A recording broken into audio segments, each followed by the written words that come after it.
大家好，歡迎收睇新一集嘅疑幻疑真，我係大家嘅節目主持人莫桂儀醫生。喺香港，每10萬個兒童當中咧就有4個可能患上兒童白血病，每年咧就有大概40至50個兒童白血病嘅新症。喺醫學科技嘅昌明之下咧，適當嘅治療已經大大提高咗兒童白血病嘅治癒機會。我哋今日好高興邀請到香港大學兒童及青少年科學系卓嘉良醫生，為大家講解一下兒童白血病嘅成因、治療同埋診斷嘅。卓醫生你好。莫醫生你好。卓醫生，你可唔可以為大家咧簡單講解一下咩係兒童白血病？佢同成人白血病又有咩唔同呢？好啊，首先我講解一下乜嘢係白血病先啦。嗱，正常我哋嘅人嘅血咧就係紅色嘅，咁點解啲血會變咗白色，變咗白血病咧？原來我哋血裏面咧，除咗紅血球之外，仲有好多白血球嘅。正常白血球嘅數量咧，只係好少嘅啫。咁而白血病嘅病人當中咧，咁佢哋嘅血液咧，突然間就多咗好多嘅白血球，咁令到啲血液咧有少少白色，所以叫做白血病。咁點解啲白血球會無端端增加嘅咧？原來就係因為咧，我哋骨髓裏面有一啲嘅幼稚細胞，佢不受控制咁樣生長，越生越多白血球出嚟，咁就形成咗白血病啦。咁其實白血病咧有好多種唔同嘅種類嘅，任何年紀嘅人都有機會患上嘅，由0歲至100歲都可以。咁兒童患上白血病同埋成人患上白血病咧，基本上就係嗰個種類嘅分佈咧有啲唔同嘅。咁白血病咧基本上可以分為急性同埋慢性兩大類啦，而每一類裡面咧都可以再分為水性或者係淋巴性嘅。即係換句話講，我哋有急性水性白血病，亦都有急性淋巴白血病。亦都有慢性嘅水性白血病同埋慢性嘅淋巴白血病嘅。咁喺兒童裏面咧，急性嘅淋巴白血病咧就佔大多數嘅。咁而成年人裏面咧，以慢性嘅淋巴白血病咧就佔多數嘅。喺兒童裏面，基本上係極少見到慢性嘅淋巴白血病嘅。咁所以兒童裏面咧，主要都係急性白血病，而淋巴白血病就佔多數，水性白血病就佔少數。咁另一方面咧，兒童白血病咧，佢嗰個治療嘅成效咧，一般都係比成年人嘅白血病咧係優勝嘅，即係話佢治癒嘅機會咧係會高啲嘅咁樣。明白。我咧之前咧都遇過一啲患有白血病嘅小朋友啦。我記得咧佢哋一開始發病嘅時候，症狀都唔係好明顯，成日咧被誤以為係患有感冒啊或者其他疾病。家長有冇一啲常見症狀咧值得留意嘅咧？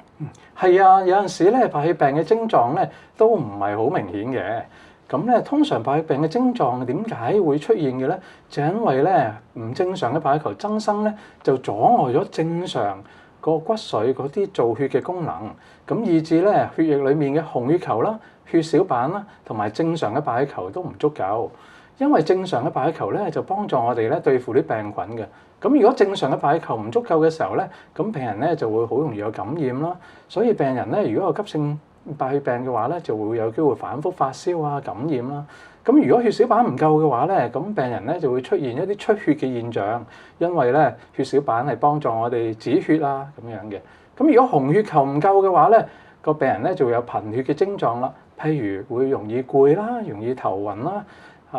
做運動嘅時候咧，好容易攰啊、冇力啊咁樣樣，咁家長就要多啲留意呢一啲咁嘅骨髓功能有問題嘅情況啦。咁另外咧，有部分嘅白血病咧都可以影響身體其他嘅器官嘅，譬如影響我哋嘅中樞神經系統啦。有一啲唔正常嘅壞嘅白血球細胞咧，有機會走去中樞神經系統，以致病人有機會頭痛啦，甚至出現其他神經系統嘅毛病。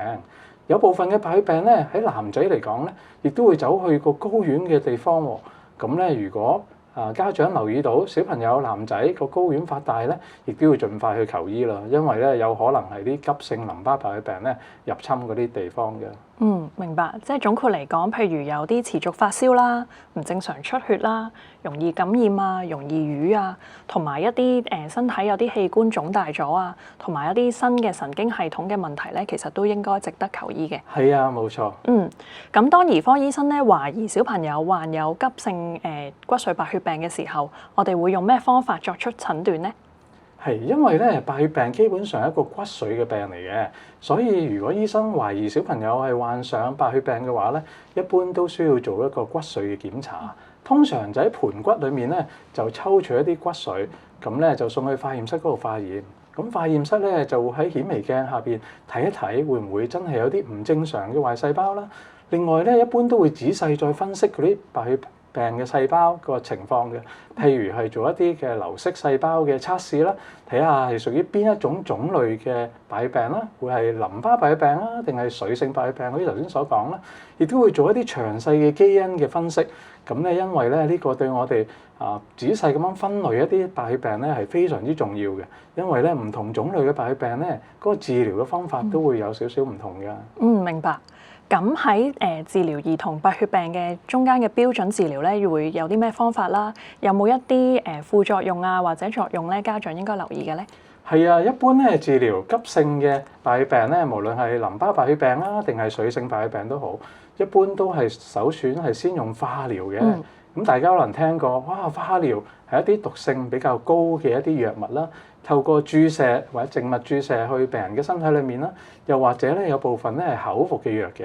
但係無論係咩藥物都好，佢哋嘅副作用咧一般都唔細嘅，因為咧我哋啲化療咧目的咧係徹底咁樣剷除呢一啲唔好嘅增生嘅白血球細胞。咁但係咧啲藥物咧就唔識認咧邊啲係好嘅細胞或者唔好嘅細胞嘅，咁所以咧亦都有機會咧破壞咗一啲正常嘅好嘅細胞嘅，譬如佢會破壞我哋嘅毛囊細胞啦，就會令我哋甩頭髮啦，咁呢個係好常見嘅副作用嚟嘅。咁另一方面咧，我哋黏膜即係無論係口腔嘅黏膜啊，定係腸道嘅黏膜咧，都好容易受到啲化療嘅破壞。咁變咗咧，小朋友咧好多時候咧會口腔潰爛啊，會痛啊，食唔到嘢啊，喉嚨痛啊，甚至肚痛啊、肚屙咧，呢啲都係常見嘅情況嘅。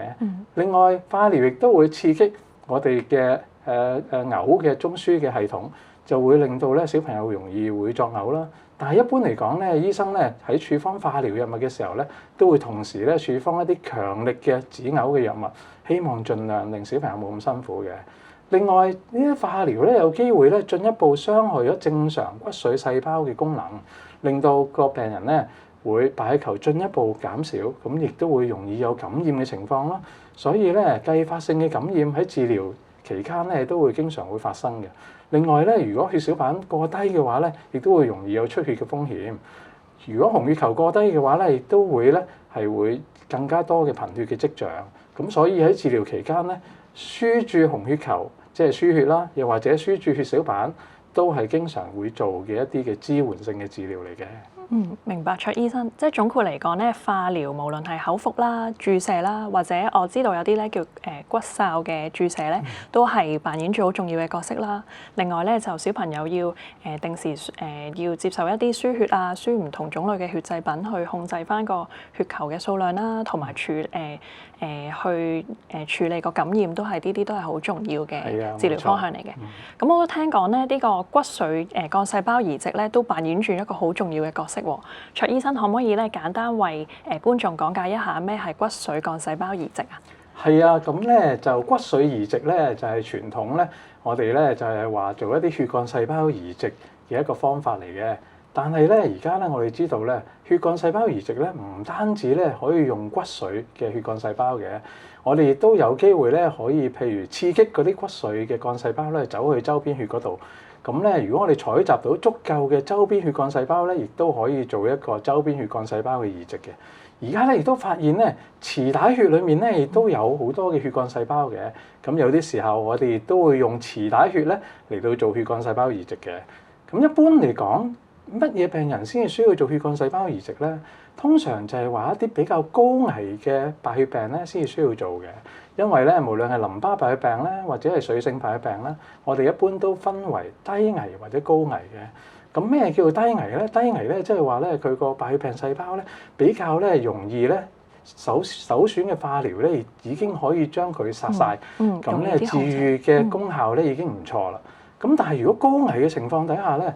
就咁純粹用化療咧，可能唔能夠徹底剷除佢啲癌細胞。所以喺高危嘅病人裏面咧，一般我哋都會考慮做呢個血幹細胞移植，無論係用骨髓啦、周邊血幹細胞定係臍帶血啦，因為咧佢個作用咧就可以咧係徹底咁樣取代咗一個唔正常嘅骨髓，由一個正常嘅捐贈者捐嗰啲血幹細胞嘅時候咧，如果成功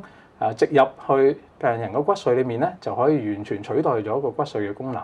另外咧，喺正常嘅捐贈者嘅細胞裏面咧，亦都有一啲嘅免疫細胞咧，可以幫助我哋咧對付一啲唔好嘅白血病嘅癌細胞嘅。咁所以咧，一般喺高危嘅情況咧，我哋除咗用化療之外咧，就會加入呢一個血幹細胞移植，希望咧提升嗰個療效嘅。但係點解唔係所有人都需要做血幹細胞移植啊？原因咧就因為咧血幹細胞移植咧牽涉嘅步驟咧係比較複雜嘅。咁除咗佢要接受化療或者甚至有陣時要做放射治療嘅處理之外咧，血幹細胞移植之後產生嘅併發症咧，有機會咧甚至比化療更加高嘅。咁所以咧一般情況底下咧就可免則免啦。只係一啲高危嘅病人，我哋用一般嘅化療唔能夠徹底剷除啲癌細胞嘅時候，先至會考慮用呢個血幹細胞移植嘅方法嚟到醫治病人嘅。即係血幹細胞移植咧，就留翻俾高危嘅病人做啦。即係用一啲方法咧去剷除咗本身有病嘅血細胞，然後咧就移植一啲新嘅幹細胞落去小朋友身上邊，希望咧佢可以打一啲壞嘅細胞啦，同埋咧變成一啲新嘅好細胞。係咪簡單可以咁樣理解？係啊，冇錯啊，你嘅理解非常之準確。明白。咁仲有冇一啲其他嘅新嘅療法啊，或者臨床研究，家長咧值得了解一下嘅咧？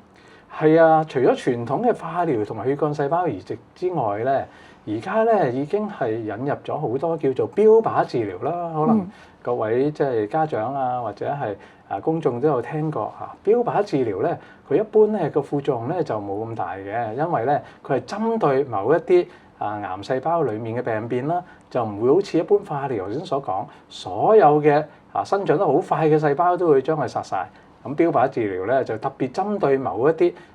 白血病細胞嘅病變啦。另外有一啲所謂免疫嘅治療啦，譬如一啲嘅抗體啦，佢亦都係有相當嘅針對性嘅。咁就大部分情況咧都淨係會殺滅一啲唔好嘅癌細胞啦，就比較少傷害一啲正常嘅細胞嘅。咁而家喺白血病嘅治療當中咧，都已經咧喺部分嘅種類裡面咧係引入咗呢啲咁嘅標靶治療，或者係抗體嘅治療㗎啦。係，我都知道咧，白血病呢個病種咧係一個喺個研究領域都好大啦，好多人做緊唔同種類嘅研究，希望咧將來咧可以有一啲新嘅療法啦，更加適當嘅切合個別小朋友嘅治療咧，可以提升佢哋嘅治癒機會嘅。係啊，譬如咧，而家有一種比較最新嘅治療嘅方式咧，就叫做含合抗原受體 T 細胞嘅治療啊。咁咧有啲人可能聽過英文叫做 CAR-T 細胞嘅治療。呢一個嘅治療咧，亦都係免疫治療嘅一種嚟嘅。咁係一個最新嘅一個免疫嘅療法。咁佢嘅好處咧，除咗有針對性之外咧，佢就係一啲嘅活生生嘅細胞嚟到去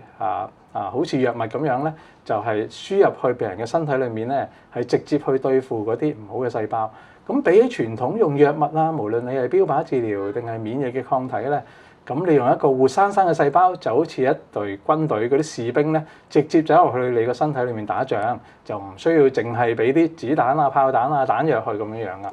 咁咧佢個好處咧就係咧佢維持得比較長效啦。咁啲士兵即係呢啲 CAR-T 細胞入到病人身體裏面咧，可以有機會維持幾個月甚至幾年嘅時間咧，幫病人咧控制呢個白血病嘅。咁咧我哋呢一個 CAR-T 細胞嘅研究咧，已經係越嚟越廣泛啦，喺全世界裏面咧都希望咧幫助到更多嘅病人嘅。明白，卓醫生。咁卓醫生一般呢個治療療程喺呢個兒童白血病當中咧係維持幾耐嘅咧？一般咧，如果係俾化療嘅話咧，譬如淋巴白血病急性嘅話咧，通常個治療咧就維持要2年半咁長嘅。但係大家唔使驚，因為咧2年半裡面咧就唔係都要全部係住院嘅，有好多時間咧係可以喺屋企裏面咧，或者喺返學嘅時間咧都可以照返學嘅。只不過咧係食一啲口服嘅化療藥去維持住，希望嗰個病咧能夠控制得耐啲，咁咧就減少個翻發嘅機會嘅。咁至於急性嘅水性白血病咧，一般嚟講咧都係一啲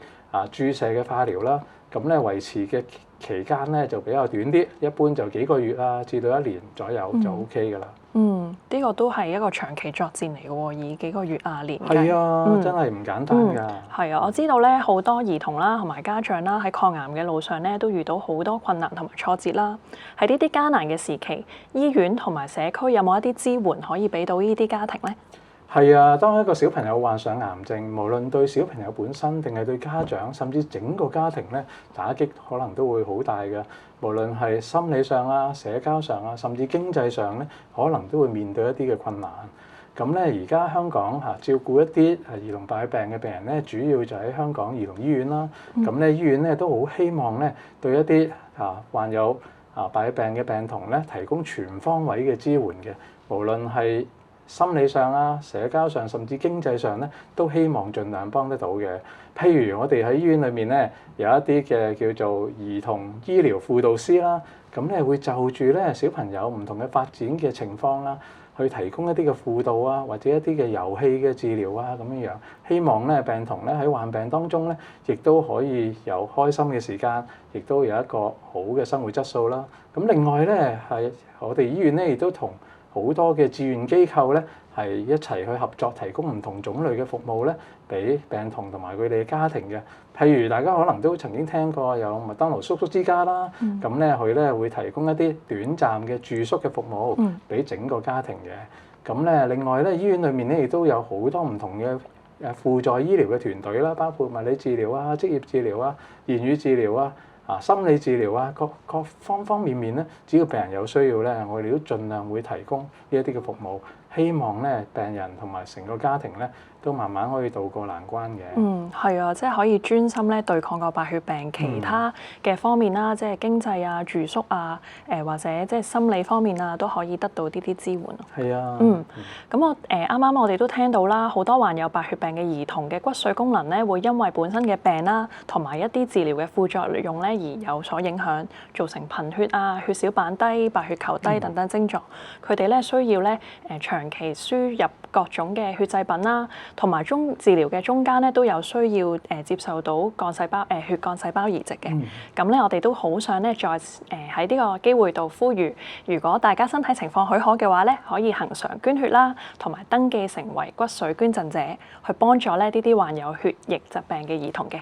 係啊，其實登記咧就好簡單嘅啫，只需要咧大家有心嘅話咧，去到紅十字會嗰度咧，就話咧想登記成為血幹細胞或者骨髓捐贈者咧，咁咧紅十字會咧嘅員工咧就會幫你抽血啦，咁咧睇清楚你嗰個嘅白血球嘅配型啦，咁咧將你嘅資料咧擺喺資料庫裏面。如果有一啲嘅病童係有需要嘅話咧，我哋咧就可以喺紅十字會嘅資料庫度搜尋到嚇。如果你係同嗰個病人係白血球抗原係吻合嘅話咧，就有機會會邀請你成為一個骨髓或者血幹細胞嘅捐贈者，幫助呢一啲嘅病童㗎。係啊，真係好有意義，我都登記咗。咁咧，今集嘅時間又差唔多啦，好多謝卓嘉良醫生咧為大家帶嚟咁多關於兒童白血病嘅資訊。咁我哋下集再見啦，拜拜。拜拜。